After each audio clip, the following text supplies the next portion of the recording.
चाहिए है तो साधना काहे की हो रही है? बहुत शास्त्रों का ज्ञान है, बड़े कर्म धर्म कर रहे हैं, पर आशा की फांसी को गले में लटकाए हुए हैं। उपासक होकर मुझे ऐसा चाहिए, फिर तो शरीर रोगी हो जाएगा। तो बचा लोगे क्या अनुकूल भोग पाकर के शयन के समय श्री जी का भोग? तो 8 दिन नहीं, अभ्यास नहीं, चाय पिलानी 1 लीटर बना के पिला दो, छुट्टी 10-12 दिन नहीं। प्रत्येक उपासक को ये बड़ी बात सूक्ष्मता से समझनी चाहिए कि स्पृहा का भी त्याग करना है। हमें अपने निर्वाह की चिंता का त्याग करना है, तभी तो शरणागति पुष्ट होगी। हमें ऐसा वास मिलना चाहिए, ऐसा वस्त्र मिलना चाहिए, ऐसा भोजन मिलना चाहिए, ऐसी अनुकूलता मिलनी चाहिए, ये सब बातें छोड़नी चाहिए। छोटी छोटी बातों में हम असंतुष्ट होते हैं, समझना पड़ेगा। अब जब तक चाहिए है तो साधना काहे की हो रही है? चाहिए को ना चाहिए में बदलने के लिए तो हो रही ला। जा ही न चाहिए, सेवक जी महाराज कह रहे, वेद विद्या पढ़त कर्म धर्मन करत जलप तन कलप की अवधियानी, चारु गति छाण संसार भटकत भ्रमत आस की पास नहीं तोरी जानी। ये आशा की फांसी काटने के लिए भगवत मार्ग में चले हैं। सेवक जी कह रहे, बहुत शास्त्रों का ज्ञान है, बड़े कर्म धर्म कर रहे हैं, पर आशा की फांसी को गले में लटकाए हुए हैं, उसको काट नहीं पा रहे। क्या होगा? छोटी छोटी वस्तुओं ने इतना अधिकार कर लिया, इसके बिना हम नहीं चल सकते। नहीं, उपासक को जैसी परिस्थिति मिले उस परिस्थिति में प्रिया प्रीतम के विधान को देखना है।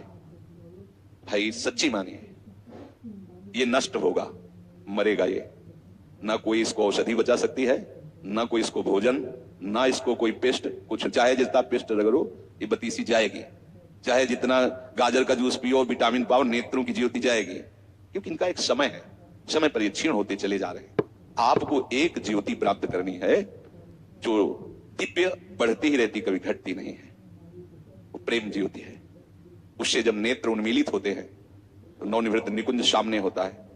उपासक नित्य निरंतर उसका रसास्वादन करता है। स्पृहा की भी आपके अंदर कोई गुंजाइश नहीं होनी चाहिए। मिल रहा है जो जैसा मेरे आराध्य देव का मंगल विधान है, कभी कोई चाह नहीं, कभी कोई लड़ाई झगड़ा नहीं। उपासक होकर मुझे ऐसा चाहिए, बस आप समझ लीजिए कि आप किस बात के उपासक हैं। चाहिए जथालाभ संतोष सदा काहू सो कछु न चाहोगे, हृदय में बैठा लो बात। ये चाहिए तो उसी समय विवेक से उसे काटिए। क्यों चाहिए? नहीं चाहिए। अगर जरूरत होगी तो जिनकी शरणागति हम स्वीकार किए हुए हैं, वो सर्वज्ञ हैं, सर्वशक्तिमान हैं, सर्वत्र हैं, उनके लिए कोई दुर्लभ है क्या? तो वो हमें नहीं दे रहे, अर्थात मुझे जरूरत नहीं है। वो मुझे नहीं दे रहे तो मुझे जरूरत नहीं है, क्योंकि उनका विधान ऐसा है।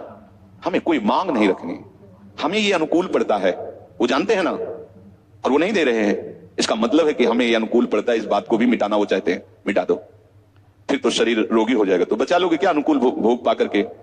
देखो ना, सब अनुकूल तो पा रहे हैं और सब अस्पताल जा रहे हैं। थोड़ा विवेक को जागृत करके ये स्पृहा को नष्ट करो। मांग हो जाती है उपासक को प्रतिकूलता के समय अनुकूलता की, इसे स्पृहा कहते हैं। मिटाओ इसको, बिल्कुल ऐसे रहो जैसे वो चाहें वैसे। पहला श्रीमद चतुरासी जी के पद का पंक्ति है, जोई जोई, ये सिद्ध पंक्ति है। यहीं से नित्य विहार रस में प्रवेश होता है। स्वामी जी महाराज, ज्यों ज्यों राखत हो त्यों त्यों रहियत हो हरि। अब आप विचार करके देखो, ये महापुरुष श्री जी की प्यारी सखियां हैं, नित्य विहार रस को प्रदान करने के लिए आई हैं। सिद्धांत में पहली पहली पंक्ति, ज्यों ज्यों राखत हो त्यों त्यों रहियत, जोई जोई प्यारो करे सोई मन भावे। तो आप इन्हीं की तो शरण में होकर उपासना कर रहे हो, फिर आपको ये चाहिए, अमुक चाहिए। अपने लोगों को गुरुजनों ने यही सिखाया है कि जीवन में ऐसा अभ्यास करो कि जिस दिन तुम्हें कुछ ना मिले तो ये न लगे कि ये चाहिए ही। शरीर रोग से ग्रसित, इसलिए कुछ दिनचर्या में खान पान का नियम है, नहीं तो पीछे अगर 4 दिन रोज दूध पिया शयन के समय श्री जी का भोग, तो 8 दिन नहीं, अभ्यास नहीं, चाय पिलानी 1 लीटर बना के पिला दो, छुट्टी 10-12 दिन नहीं, रोज 1-1 कप। अब वो सर दर्द करेगा अगर नहीं पिएंगे। हमारा ब्लड प्रेशर डाउन, कॉफी चाहिए 3-4 बार, नमक पानी घोर के पियो ना, जो सहज है और बढ़ाएगा, काफी क्यों? और आप संयम से चलेंगे तो ब्लड प्रेशर लो क्यों होगा, हाई क्यों होगा, सम रहेगा। सब चिंतन